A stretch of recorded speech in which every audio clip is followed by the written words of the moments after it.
High students, welcome to Piyali's classroom. আজকের ভিডিওতে আমি ক্লাস 11-এর ফার্স্ট সেমিস্টারের অর্থনীতির কিছু ইম্পর্টেন্ট কোয়েশ্চেন নিয়ে আলোচনা করব।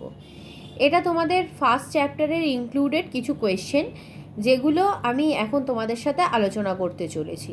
তো চলো দেখে নাও কী কী প্রশ্ন এখানে রয়েছে।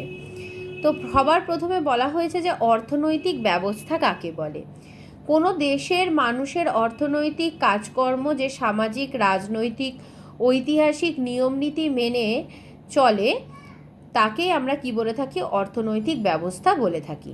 মানে ধরো কোনো একটা দেশের অর্থনীতি কি করে, ওই দেশের কিছু মানে ওই দেশের যে সামাজিক অবস্থা আছে, রাজনৈতিক অবস্থা বা ঐতিহাসিক যে রীতিনীতি যেগুলো আছে সেই নিয়মগুলো মেনে কি হয়, চলে, সেটাকে আমরা অর্থনৈতিক ব্যবস্থা বলে থাকি।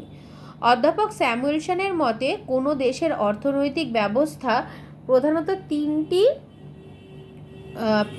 তিনটি কাজ কি কি? তার মধ্যে কি কি বলেছে দেখো। অধ্যাপক স্যামুয়েলসন বলেছেন কোনো দেশের অর্থনৈতিক ব্যবস্থা প্রধান তিনটে কাজ করে। কি করে? কোন কোন দ্রব্য সামগ্রী কত পরিমাণে উৎপাদন করা হবে, এটা হলো অর্থনীতি ডিসাইড করে যে কোন কোন দ্রব্য সামগ্রী উৎপাদন করা হবে এবং সেটা কত পরিমাণে উৎপাদন করা হবে। কেন কি মানে বাজারে কোন কোন দ্রব্য সামগ্রীর চাহিদা আছে এবং কত পরিমাণে আছে। কিভাবে দ্রব্য সামগ্রী উৎপাদন করা হবে, মানে উৎপাদন কৌশলটা কি হবে, আর কাদের জন্য উৎপাদন করা হচ্ছে, মানে কোন শ্রেণীর মানুষের জন্য, যেহেতু আমাদের সমাজে আমরা জানি যে আয়ের একটা বৈষম্য রয়েছে। কোনো অর্থনীতি তিনটি মৌলিক সমস্যা কি থেকে উদ্ভূত হয়? কোনো অর্থনীতির তিনটি যে মৌলিক সমস্যা রয়েছে, যে কোন কোন দ্রব্য উৎপাদন করব, কিভাবে উৎপাদন করব, কাদের জন্য উৎপাদন করব, এই মৌলিক সমস্যাগুলো সৃষ্টি হয় উপকরণের দুষ্প্রাপ্যতার থেকে। মানে বলা হচ্ছে যে আমাদের প্রকৃতিতে যে কাঁচামাল রয়েছে, যেগুলোকে আমরা ব্যবহার করি উৎপাদনের কাজে, সেগুলো তো প্রকৃতিতে অফুরন্ত মাত্রায় নেই, সেগুলো সীমিত মাত্রায় রয়েছে। তো এই সীমিত উপকরণ দিয়ে আমাদের কি করতে হয়? সমাজের এত মানুষের চাহিদাকে পূরণ করতে হয়। তো সেই জন্য বলা হচ্ছে যে এই অর্থনীতির যেই মৌলিক সমস্যা, যে কি কি দ্রব্য সামগ্রী উৎপাদন করব, কত পরিমাণে করব, কাদের জন্য করব, এটা প্রধানত সৃষ্টি হয় এই উপকরণের দুষ্প্রাপ্যতা থেকে। ভারতে যে ধরনের অর্থনৈতিক ব্যবস্থা রয়েছে সেটা হলো মিশ্র। মানে ভারতে সমাজতন্ত্র আর ধনতন্ত্র দু ধরনের অর্থনৈতিক ব্যবস্থাই দেখা যায়। সমাজতন্ত্র বলতে বোঝায় যেখানে সরকারি ব্যবস্থা, যেটা সরকার পরিচালিত ব্যবস্থা হচ্ছে সমাজতান্ত্রিক, আর ব্যক্তিগত পুঁজিপতি সম্প্রদায় যে অর্থনৈতিক ব্যবস্থাকে পরিচালনা করে সেটাকে বলে ধনতান্ত্রিক। আর ভারতে এই সমাজতন্ত্র এবং ধনতন্ত্র দুটোর মিশ্রণ লক্ষ্য করা যায়, সেই জন্য বলা হয় ভারতে মিশ্র অর্থনীতি রয়েছে। এরপরে কি বলেছে? ভারতে যে ধরনের অর্থনৈতিক ব্যবস্থা রয়েছে সেটা হলো মিশ্র। বাজার ব্যবস্থাকে অ্যাডাম স্মিথ ড্যাশ নামে আখ্যা দিয়েছেন। বাজার ব্যবস্থাকে অ্যাডাম স্মিথ অদৃশ্য হস্ত বা হাত। কেন বলা হয় এই অদৃশ্য হস্ত বা হাত? কি বাজার ব্যবস্থা বলতে বোঝায় ধনতান্ত্রিক অর্থনীতি, মানে যেখানে ব্যক্তিগত পুঁজিপতিরা কি করে, সম্পূর্ণ ব্যবসাটাকে পরিচালনা করে, ব্যক্তিগত উদ্যোগে ব্যবসা বাণিজ্য হয়ে থাকে।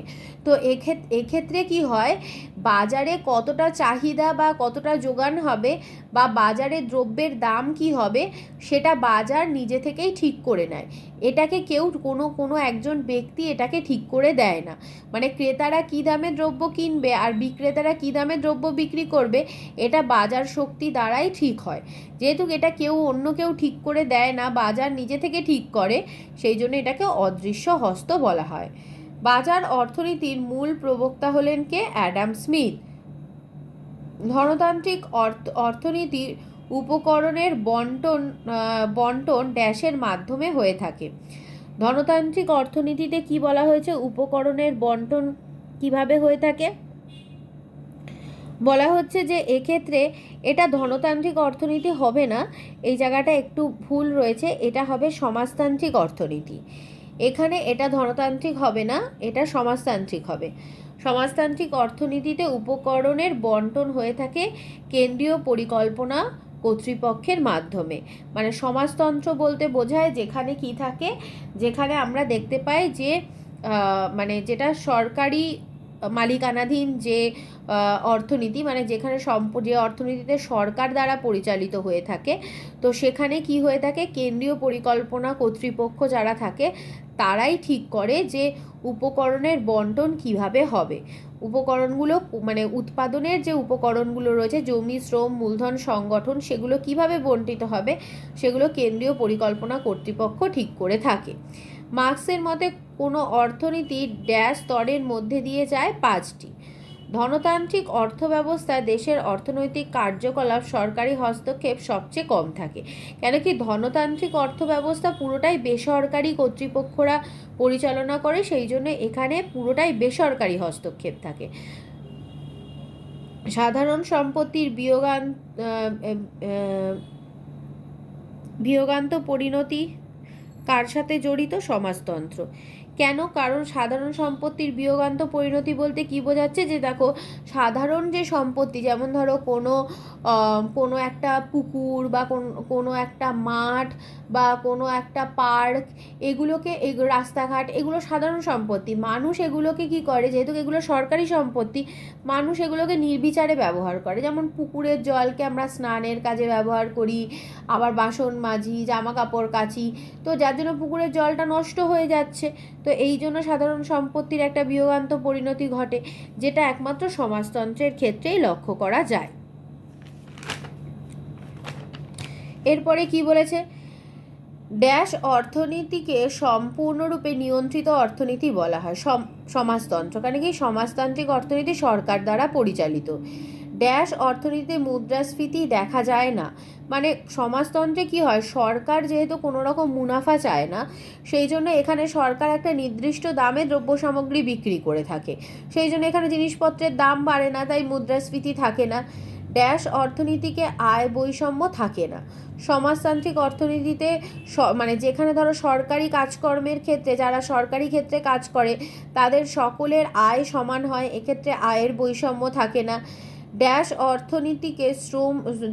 অর্থনীতিতে শ্রমিক শোষণ থাকে না সমাজতন্ত্রে, কারণ কি সরকার দ্বারা পরিচালিত।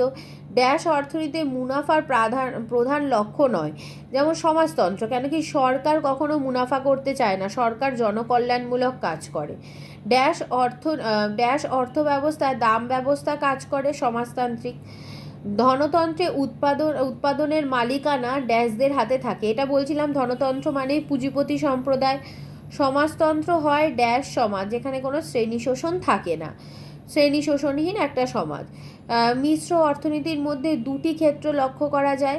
কি কি? একটা বললাম ব্যক্তিগত ক্ষেত্র, আর একটা সরকারি ক্ষেত্র। ভারতে এই দুটো ক্ষেত্রই রয়েছে। গণতান্ত্রিক অর্থব্যবস্থার কুফলগুলি ড্যাশ অর্থনীতি দ্বারা দূর করা যায়। মিশ্র হলে, যেখানে দুটোই থাকবে, সেখানে কি হবে, ধনতন্ত্রের যে অসুবিধাগুলো আছে সেগুলো থেকে মুক্তি পাওয়া যাবে। তো আজকে আমি এই ভিডিওটার মাধ্যমে তোমাদেরকে ফার্স্ট চ্যাপ্টারের কিছুটা টপিকের শর্ট কোয়েশ্চেনগুলো কিছুটা ধারণা দিলাম।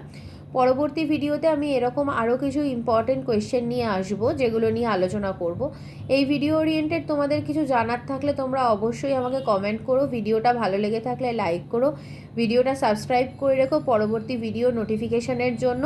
এবং যেহেতু এবছর সেমিস্টার বেসিসে শর্ট কোয়েশ্চেন আসবে, সেই জন্য আমি শর্ট কোয়েশ্চেনগুলোকে মানে নিয়েই আলোচনা করছি, এবং সেই শর্ট কোয়েশ্চেনগুলো যে কনসেপ্টগুলো আছে সেই কনসেপ্টগুলো কিন্তু আমি ক্লিয়ার করে দেওয়ার চেষ্টা করছি। তো আজকের ভিডিওটা এখানেই কমপ্লিট করলাম।